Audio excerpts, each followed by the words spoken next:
Welcome to today's webinar, announcing AWS X-Ray, Analyze and Debug Your Applications. Our presenter today is Abhishek Singh, who is a Principal Product Manager here at AWS. Today with us, we also have David Nonelli and Ansi Alaranta. They will serve as our webinar moderators and will engage with you and answer your questions throughout the presentation while Abhishek presents. Abhishek, welcome. The floor is now yours. Thank you. Good morning, guys.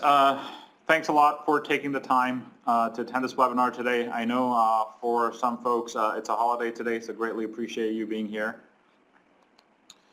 So I want to start off by setting some expectations for the session. We're going to start with an overview of the new service that we just launched at reInvent in December. So we'll talk about an overview of what AWS X-Ray does. We'll get into the concepts of what the service does. We'll look at the APIs that are made available by the service. We'll talk about some of the use cases for which we built the service, and then look at the getting started experience, and then follow that up with the demo and some additional details on how to get access to the service. So let's start with why we built the service. AWS X-Ray is a debugging tool. It's not an APM tool. What I mean by that is we got feedback from a lot of our customers that debugging applications, specifically in production and microservices applications, is very difficult, and customers wanted us to make this easier. So explicitly look at what does traditional debugging involve. So if you look at traditional debugging, you generally have a development environment where developers go in and develop the code, but they're also using the development environment for debugging. And this doesn't really work well for distributed systems or microservices applications where the developer may not be able to replicate the entire stack on their development desktop, if you will, or PC. It becomes more difficult to sort of debug applications in production as they become more distributed or widely spread out. The traditional process of debugging has always been about essentially logging errors and then being able to find those errors and being able to replicate issues based on those logs that you've logged, if you will. It's a very tedious, repetitive, and time-consuming process, which is exactly the reason why we built the AWS X-Ray service. The other problem that's happening with the proliferation of microservices or service-oriented applications is essentially it's become much harder to debug applications because now you've got requests that are flowing through various systems, which may be written in different languages, if you will, may use different logging systems, for example. So it's really difficult, for example, to track all the requests as they're going through your front end to your back end to your database and all the way back to your customer. Specifically, if your team's using varying languages, for example, the front end might be written in Node.js, the back end might be in Java, and you might be using MySQL for your database. So what essentially AWS X-Ray provides is simplification of collecting these logs, if you will, and making it easier for you to debug requests as they flow through the application. So some of the challenges of microservices have been solved by services like AWS Lambda, which make it easier for you to decompose your larger applications into much smaller bits or functions. Similarly, services like the EC2 container service and Elastic Beanstalk, along with CloudFormation, make it very easy for you to deploy applications that consist of hundreds of microservices, if you will. As I mentioned previously, debugging cross-service interactions is fairly difficult. Because of the varying log formats, because of the challenge in collecting and aggregating these logs from various services. So let's look at how AWS X-Ray makes it easy. AWS X-Ray solves the problems of identifying performance bottlenecks and errors across applications that may be composed of various services, if you will, or even single monolithic applications, if you so choose. It makes it easy to pinpoint issues to specific services in your application. So the goal of X-Ray is really to enable developers to be able to very quickly identify which services in their application are causing issues.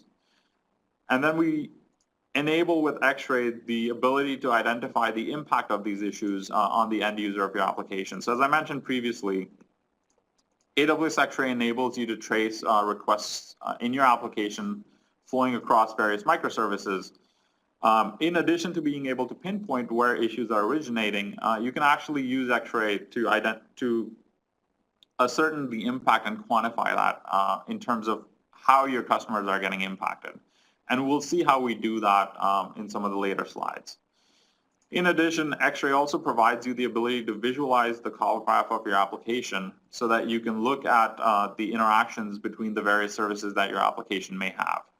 This can serve both as a discovery mechanism to essentially understand what your microservices are talking to or how your microservices are talking to each other. Additionally, it also serves as a discovery mechanism if your service is talking to external third parties to really understand where requests are coming to your application from. So let's look at how X-Ray helps in this regard. So the way X-Ray works is essentially we have SDKs that you integrate with your application. Once you've integrated the SDK with your application, the SDK sends metadata about each request to our service backend, which then records these traces, if you will, collates them for you, aggregates them for you, and then sends this data essentially to the backend, where we create a service map that shows you the aggregate call graph, and then we give you data for each one of the traces, detailed data, I should say, so that you can actually go in and look at individual transactions and be able to understand the impact of those transactions on your end users. So as I mentioned, the various pieces of AWS X-Ray are the SDK that you include in your application, the service itself, and then the backend. So we'll start with the X-Ray SDK. It's available for Java, .NET, and Node.js today. We plan on adding support for additional languages shortly. The service is currently in preview. So what the SDK does is it adds filters to automatically capture metadata for calls you make to other AWS services. It captures metadata about HTTP calls made to non-AWS services. So for example, if you're using Login by Amazon or Login by Facebook, these are services that are non-AWS services. And our SDK actually instruments the HTTP and the HTTPS handler so that we can collect metadata about those calls and show you the details on where those calls are going. Additionally, our SDK instruments libraries for MySQL, Postgres, and for Amazon DynamoDB, so that calls to these databases are also recorded, or I should say metadata of calls to databases is recorded. We additionally also support queues in the form of Amazon SQS.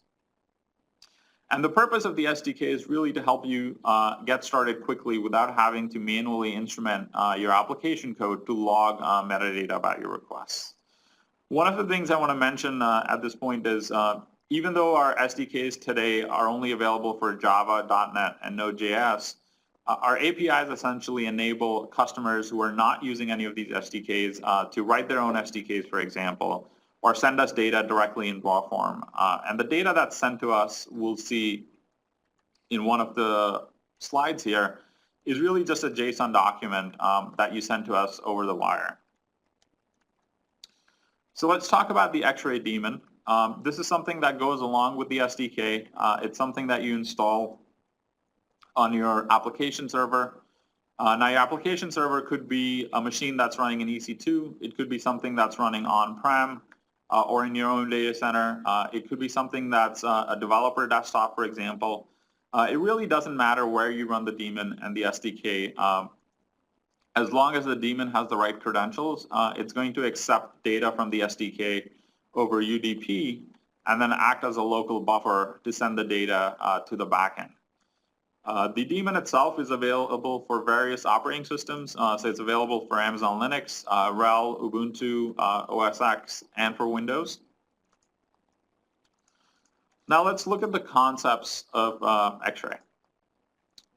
So we begin, because X-Ray is a distributed tracing system that enables developers to really debug their applications, The first concept in X-Ray is the concept of a trace.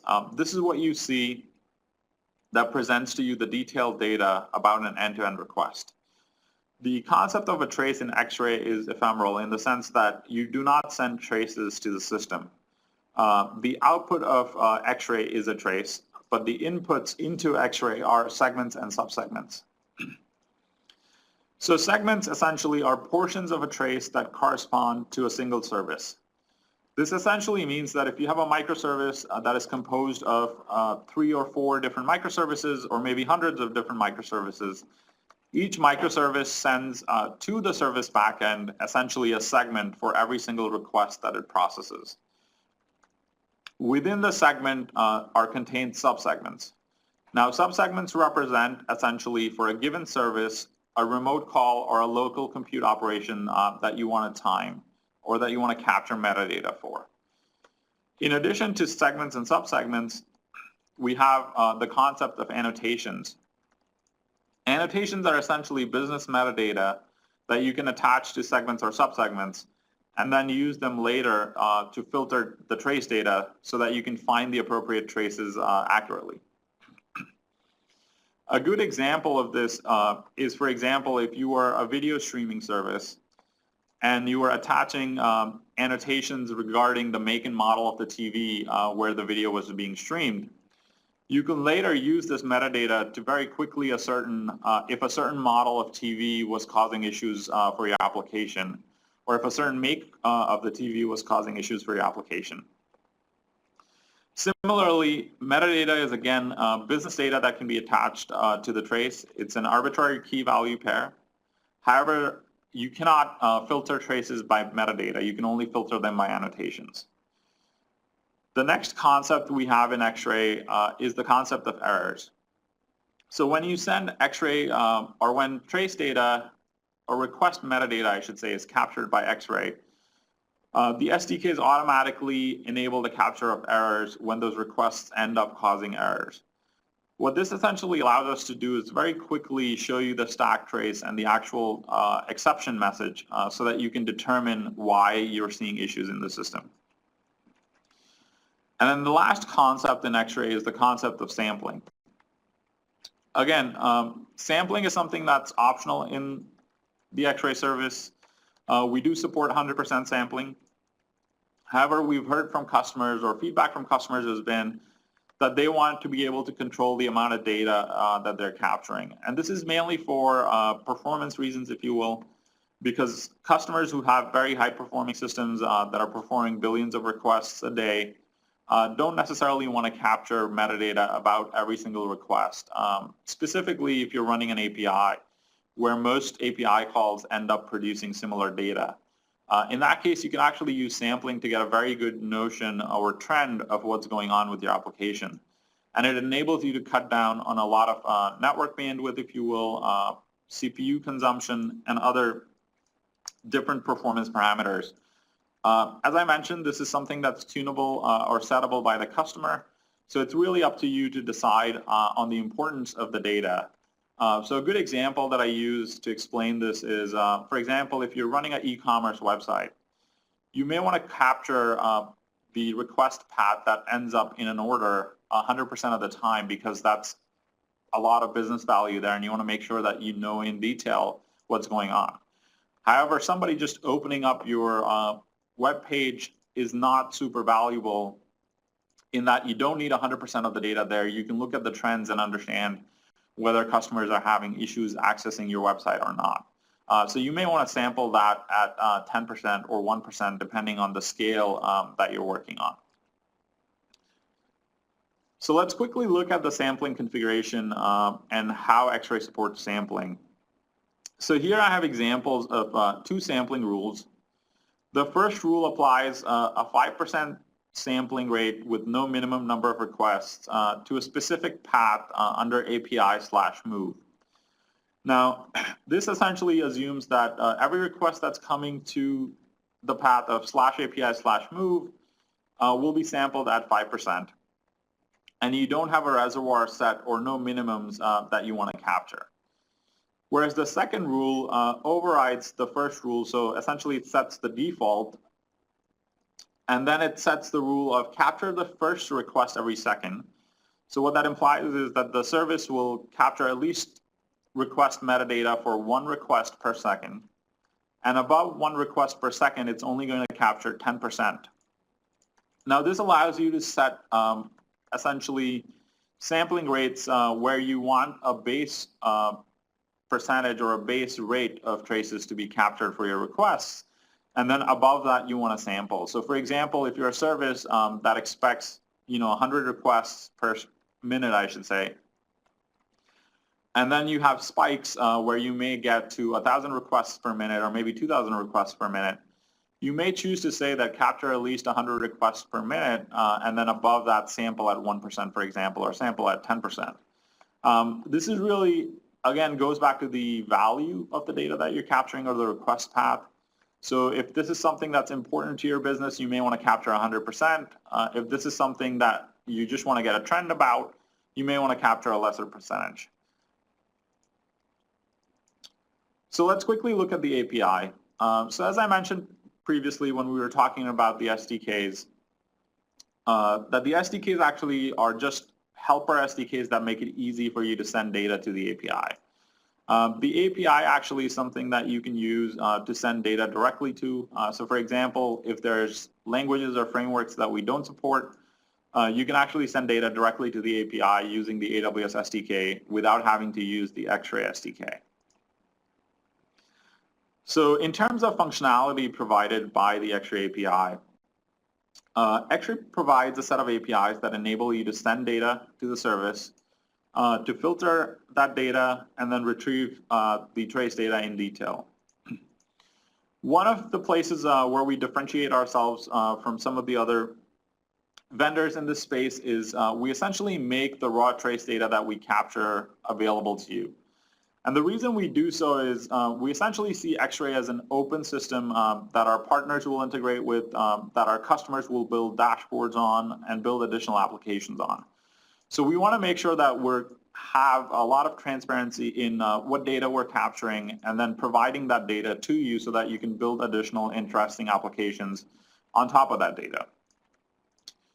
As I mentioned previously, you can send trace data directly to the service without having to use our SDKs. So essentially, you can write your own. Raw trace data is available using the batch get API, so essentially allowing you to get back at the trace data that you've collected very quickly.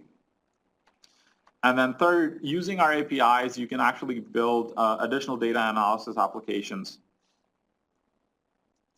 Our console essentially uses our public API, so all the functionality that we'll show you in a little bit here is all built using the set of public APIs that we're talking about. So in terms of the APIs, it's a very small set. It's a fairly simple service from that aspect. We've got a put trace segments API. So when we were reviewing the core concepts, I mentioned that you don't send traces into the service. What you send is segments and subsegments. So the put trace segments API is essentially a batch put API that lets you put either segments for a request, particular request I should say, or subsegments for a particular request, and then send them to us in batches. We have a batch get traces API that essentially returns the raw trace data to you in batches. We have a get service graph API that lets you get a JSON graph object that represents the call graph of your application, and we'll see how that looks visualized in a little bit here. And then we have a get trace summaries object or API that essentially allows you to filter and do interesting things on the list of traces that we've captured. Excuse me. Some of the examples of things you can do with get trace summaries is being able to search the trace data that you've captured. For example, searching for URLs, specific URLs. So saying, show me all traces that hit my /order URL. Another example of get trace summaries is being able to find all traces that took greater than 5 seconds, for example, or I should say 50 milliseconds is a better scale, or less than 100 milliseconds. So you can do additional filtering on the trace data and then find the exact traces that you are looking for.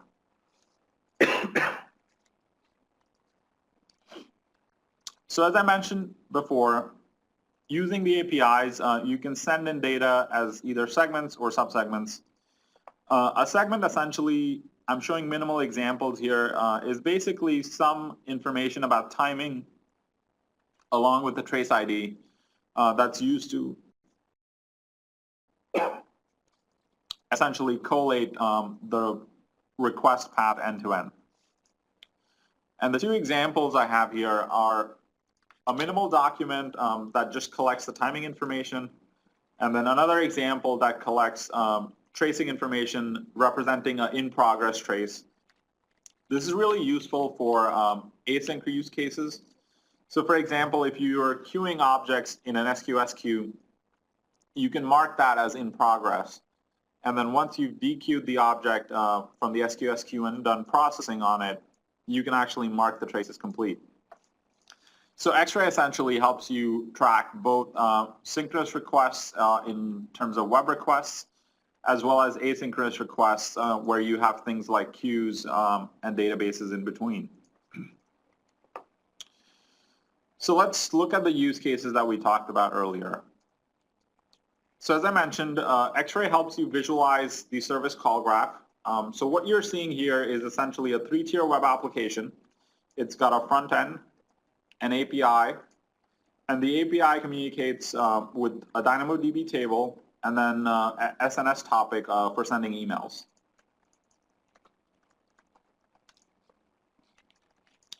As you can see from the service graph, what we have here is different colors on the graph for each node. And these colors each represent HTTP status codes, if you will. So the reds represent false. These are represented by the 500 family of HTTP status codes. The yellow or orange represents errors, which represent the 400 family of HTTP status codes. And then the green portion represents the 200 family and the 300 family of HTTP status codes. Now, having said that, if you're writing applications that are not essentially web applications, you can actually use errors and faults to signify the severity of the error that happened. Errors generally represent client-side issues, so essentially the client's making a request for a page that doesn't exist, for example, so that's a 404, versus the faults represent server-side issues where the server isn't able to essentially respond to that request. So that's the difference in the red and the orange. And then as you can see here, by looking at this graph, I can very quickly tell what the average time is for a response from each one of these services. And then I can also tell approximately how many requests I'm getting or how many traces are being captured per minute for each one of the nodes. So in this case, the front end is doing about roughly 700 traces per minute. The data I captured here is at 100% sampling rate, so it's all the requests that I get. And then, so my front end is receiving about 700 traces per minute. Of the 700, roughly 22 go to my API. And then, similarly, I have a number of calls being made to DynamoDB and SNS. Now, let's look at how we can identify the impact of what's going on. So in this case, by looking at the graph, you can tell very quickly that you've got issues at the API layer because you're getting a lot of essentially errors and then some faults there. And similarly, you can see at the DynamoDB node, there's also a lot of errors happening there. So let's go ahead and see how we can figure out what's going on. And to start off with, we'll click on the My API node, which brings us to the trace overview. And so very quickly in the overview, I am grouping the data by URL. So I know there's just a single URL that's calling my API service. I can switch the group by the status codes. In this case, I know that roughly 49% of my traces end up with a 201 response, 49% end up with a 409 response, and I have about a 2% error rate. So already I know that about 2% of my customers are having a bad experience, and then 50% of my customers could be having a bad experience depending on what that actually means. So we'll look at how we can identify the details of why we're getting the 409s there.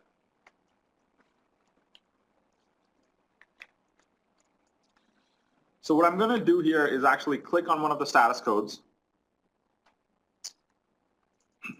Actually, let's go back a second here. So essentially what I've done here is quickly identified the impact to my customers, as I mentioned. So 50% getting 409s, 2% getting 500s. Only half of my customers are succeeding that are coming to the API service, if you will. Now let's look at how we can use X-Ray to identify performance bottlenecks.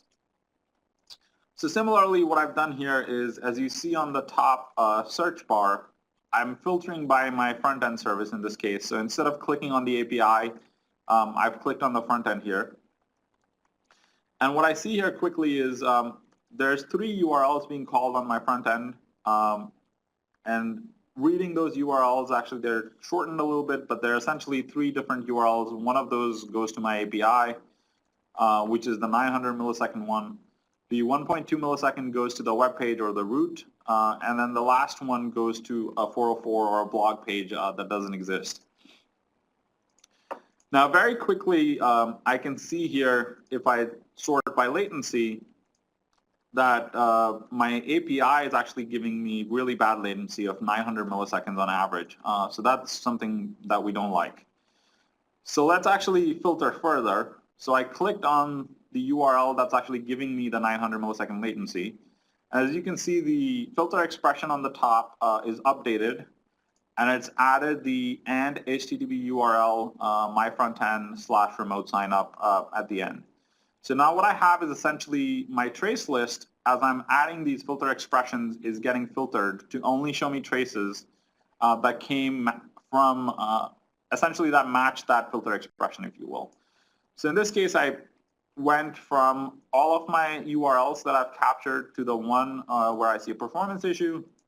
And then once I see one with a performance issue, I actually see at the bottom on the trace list that I've got latency going all the way from 1.7 seconds to 13 seconds. So obviously something's going on here. So what I'm going to do is I'm actually going to click on one of the traces to get details about the trace. And so in this case, I clicked on one of the traces, and then I get a timeline view of the trace itself. So what this is doing is essentially visualizing the raw JSON data, metadata that we're collecting, if you will. And what I can see from this very quickly is my front end is calling my API, and then my API goes and makes a call to DynamoDB, and then makes another call to SNS. And the DynamoDB call is the one that seems to be the culprit here because it's taking 12.9 seconds. Now, if you've ever used DynamoDB, you know that calls to DynamoDB return very quickly in the order of magnitude of milliseconds. So there's obviously something going on here. Now, one of the things that X-Ray does do is we capture a bunch of metadata regarding the calls. So in this case, I'm actually going to click on the DynamoDB portion or the document under the meta column. And then what that does is it opens up a pop-up where I can go look at different pieces of information that are captured as part of that trace. So in this case, I'm on the Resources tab, which tells me that that particular operation was a put item operation. It was made to table name ending in Z7P1Q. It was in the region US East 1. The actual request ID that the SDK made to the DynamoDB service. And then I see a column for retries, which essentially tells me that this call was retried 9 times. Now, if you've used DynamoDB, you know that if you're seeing retries from the SDK, it's likely an issue that you haven't provisioned enough capacity. So in this case, very quickly, by looking at the metadata, I know that I'm under provisioned in terms of DynamoDB capacity, and I can go back and increase my DynamoDB capacity and solve this problem of some requests essentially taking 1.7 seconds versus some requests taking 13 seconds.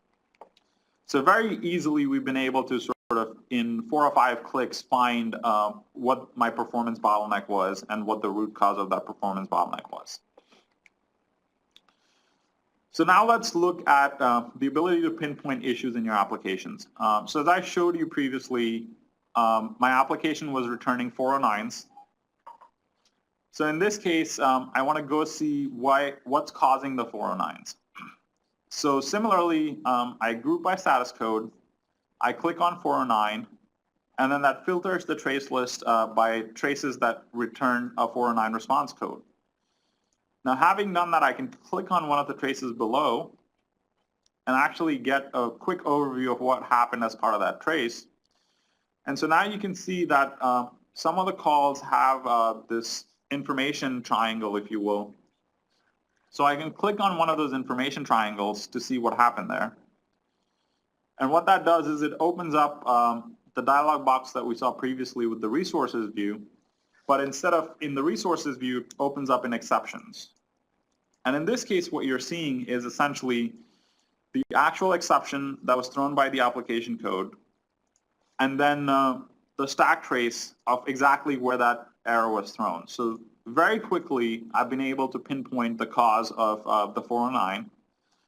And if I go look at the application code, I know that this is something that is expected because I've set up my application to return a 409 every time somebody signs up with an email address that's already signed up previously. And so what this is telling me is that the conditional check on the put item that I have to DynamoDB is failing. And so this is actually not an issue on the server side. I know this is an issue on the client side. So appropriately, the 409 error message. So that was just a quick overview of what the X-Ray service does. We'll look at a little more. In fact, we'll do that process that we just walked you through as a demo so that you can see how to do it live. Now, having seen this, one of the questions I get from customers is, this is great. How do I get started? How do I actually start using X-Ray? What do I need to do to my application? Are there code changes I need to make? So as I mentioned previously, there's 2 things that you need to do to get started with X-Ray on your application side. The first one is to install the agent.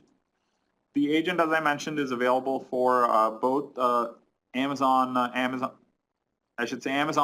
AMI, and as well as Windows. So in this case, to install it on Amazon Linux, you simply need a user data script to install the daemon. Similarly, if you were doing this in Windows, you could use a metadata script that represents this PowerShell script, which would install the daemon on Windows. If you're running this on your desktop, you simply download the daemon and you run the daemon as a service or as a process.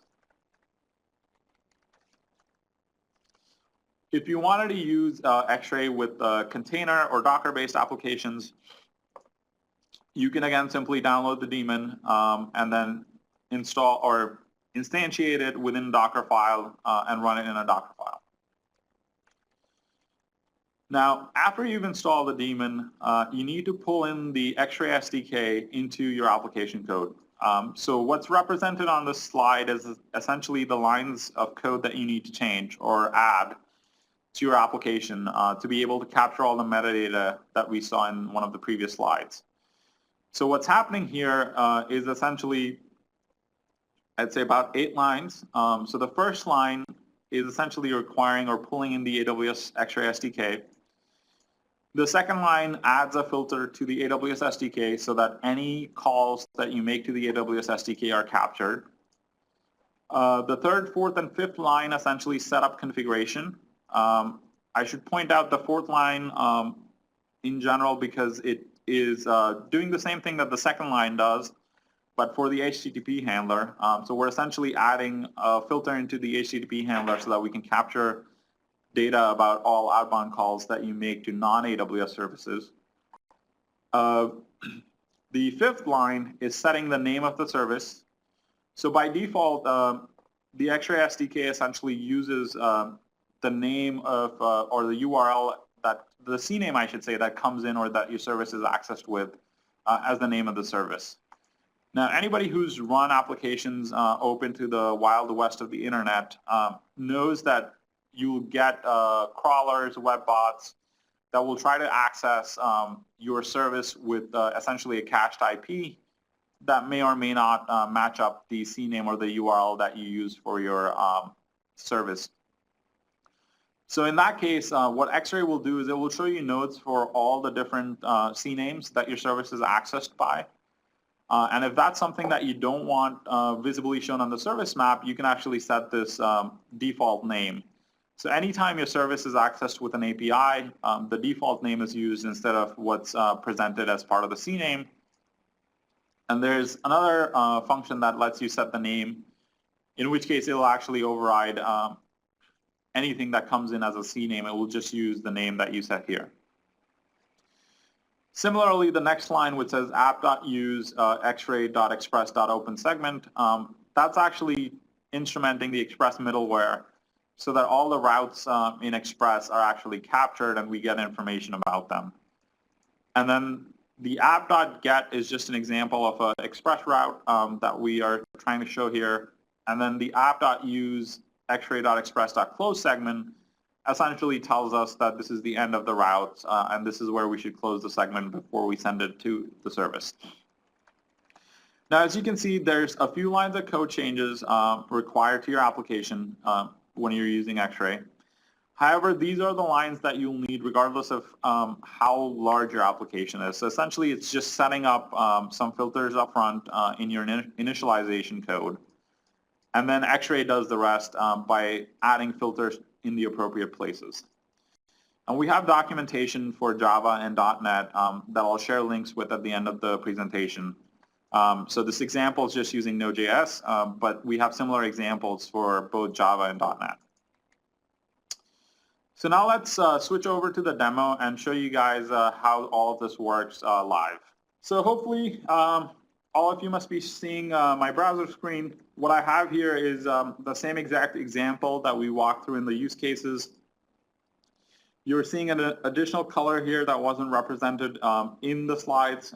This is the color purple, which actually represents throttled requests. So as I mentioned in my slides, the X-Ray SDK essentially knows when requests are throttled. That's essentially when the SDK, the AWS SDK, I should say, is doing retries when it's talking to AWS services. And we represent that as a different color so that you know visually where throttling is happening so that you can adjust your capacity. So in this case, visually looking at the service map, I know that I need to look at my API because that's where issues seem to be happening.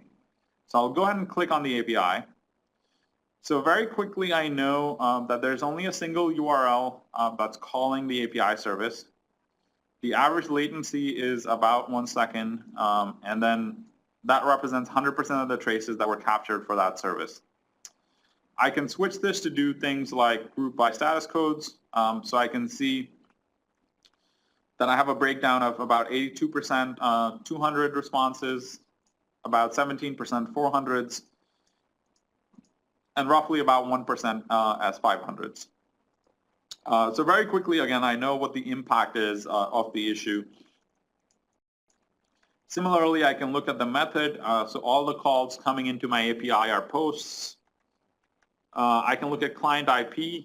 So I know that there's only one client that's calling my service, if you will, or my API.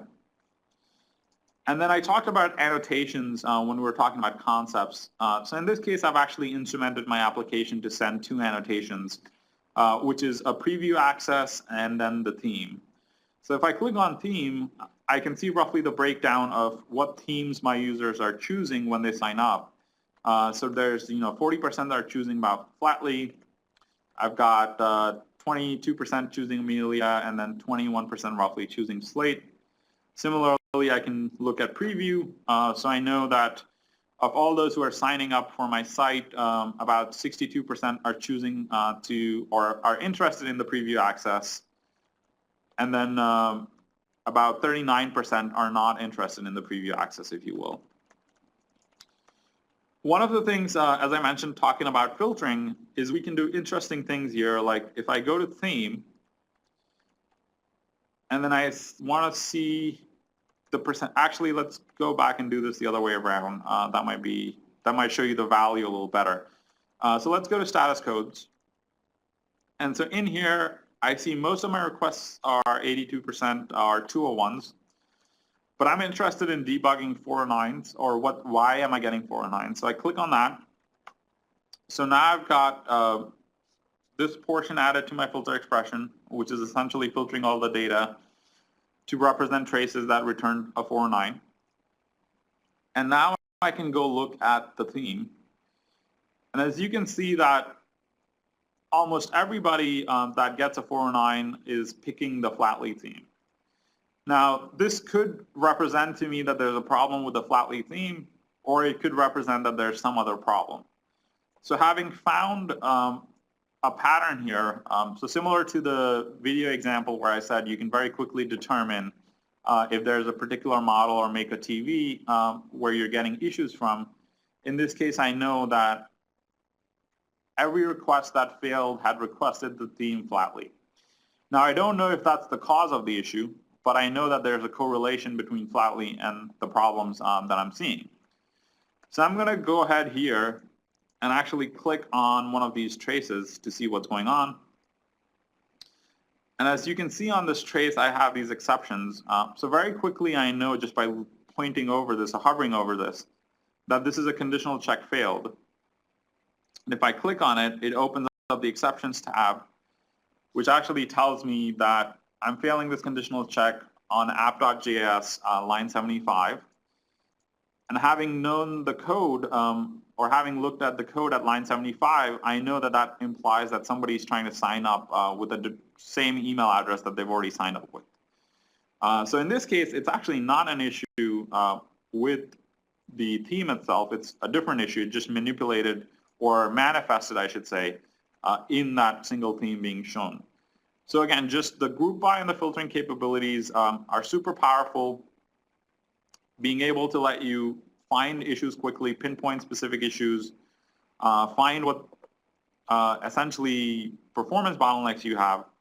So in this case, again, I can very quickly sort by latency. So I see latency is starts at 15 milliseconds, which is really great, and then goes all the way up to 25.8 seconds. So again, if I click on this, I can click here because that's where the issue I'm seeing. I can go to resources. As you can see here, the number of retries is 10. So it's again telling me that something was throttled because I had to retry 10 times to write an item to that table. Similarly, if I go back here and I do status code, I'll actually remove this so that I can see all of them. And now I can go look at 500s because that actually represents server-side errors. So let's actually go look at that. And I'll go look at this. And so in this case, you see actually I have a fault here, which is essentially a 500. But if I go and hover over the exception that came back from DynamoDB, you can see it's telling me that the provision throughput exceeded exception. And very quickly I know by reading the message, it's telling me that the level of configured throughput for the table was exceeded. Consider increasing your provisioning label with the update table API. So again, I can click on this. I know exactly what line of code this error was thrown, what the error was. I can go to resources. I have the name of the table where this error is occurring. So I can go to the DynamoDB console and I can actually up the throughput on that table and solve the problem of this error. So that's just a quick demo of what you can do with X-Ray. We'll move back to our slides here and finish up quickly and then do a little Q&A. All right, so let's talk about pricing. The X-Ray service is free during preview. So as I mentioned at the start of the session, currently we're in a preview. After the preview, or once the service is announced as a GA, the first 100,000 traces recorded per month are free. That's a perpetual free tier, so it's not something that ends in a year. It's something that you'll get for free as long as you're using AWS X-Ray. The first million traces that you retrieve from the system or that you filter for are free. Beyond that, the charges are nominal. So it's $5 per million traces per month that you send or record in the system or the service. And then it's 50 cents per million traces that are retrieved from the system using our batch get API, or that are filtered for or searched for using our get trace summaries API. So I'd ask all of you on the webinar today, go ahead and sign up for the X-Ray service. We'll try to get you access as soon as possible. Most of the folks who sign up today should have access for the service either by the end of the day or tomorrow. So highly recommend going and signing up for it. I have links to our documentation here so that you can go and learn more. We also have sample applications for .NET, Java, and Node.js on GitHub that you can go look at to get a sense of what it takes to instrument your application to be used with AWS X-Ray. So at this point, we'll do the Q&A. Please submit your questions, and then the moderators will send them over to me. And I'll try to take some of the interesting ones on the webinar, and the others, the moderator should reply to directly. Great. Thanks a lot, Abhishek, for a great presentation, and to our moderators for answering the audience's questions. At this point, we have about 12 minutes left, so please continue submitting your questions. We apologize in advance if we don't have a chance to answer all of them. We've had a lot coming in, and our moderators have been typing away furiously. So I'll now hand it over to Abhishek for Q&A.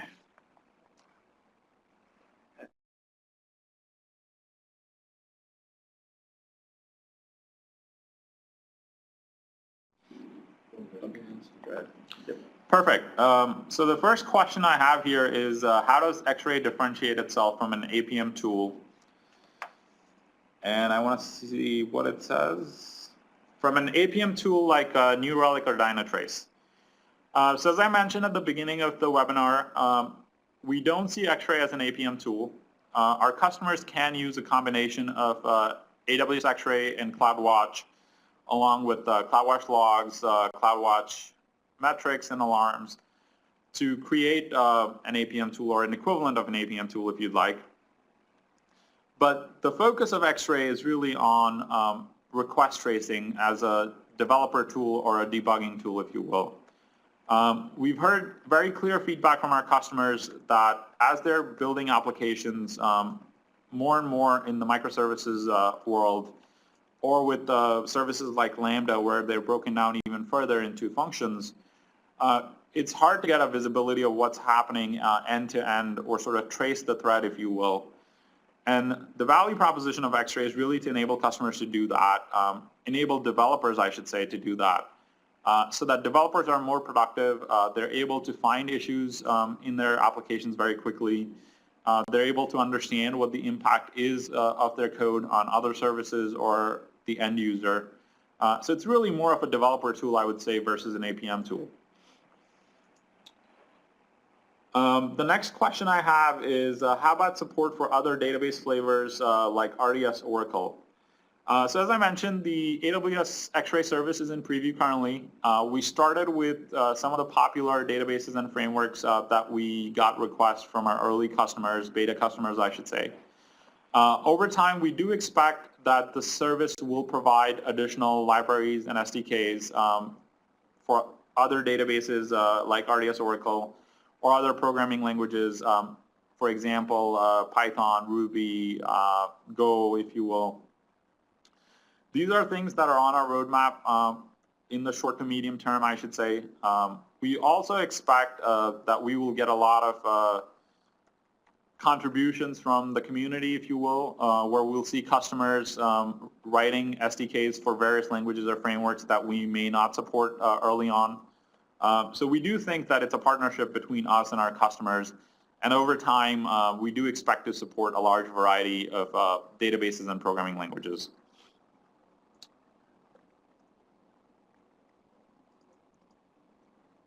So I have another question on, is the daemon code open source? Is there a GitHub repository? The daemon source and the SDK source currently isn't on open source. This is, again, something we're doing as part of the service being in preview. We're still learning from customers using the service and providing us feedback. We do expect at some point in the future to be open sourcing both the SDK and the daemon code so that customers can contribute and customers can also look at that and understand how the service works. But that's something that we will consider once we've GA'd the service so that we've locked down the APIs and the interface to the service. I have another question here. Is there any plan to support iOS and Android platforms? We definitely are working with our mobile teams at AWS to look into that. I would greatly recommend customers that want iOS and Android support on the client side, please send us essentially feature requests, if you will, through our forums, which I believe the moderator should have shared with you.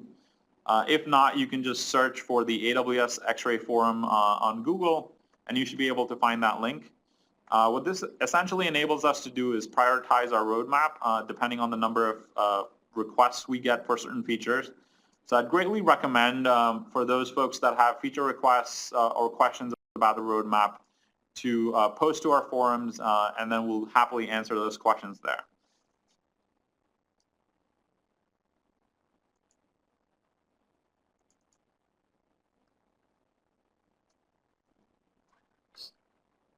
I have another question here on, does X-Ray support Lambda applications?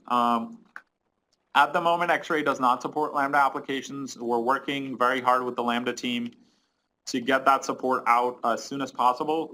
So expect support in the next few months. And again, watch out on the AWS What's New page for announcements of when that will be made available.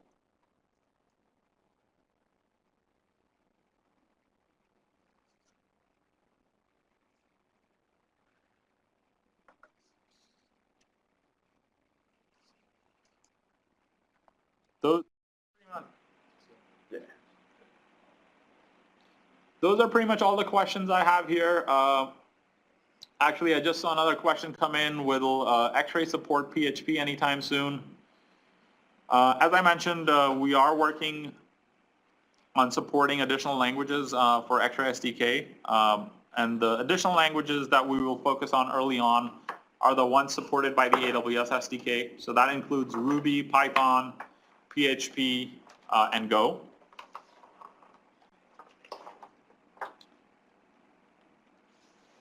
All right, so those are the only questions. We've got about 2 minutes left, so I think we're going to end early here. Thank you very much for attending. We greatly appreciate you guys, again, taking time early on a Monday here to kick off our webinars. Thank you very much.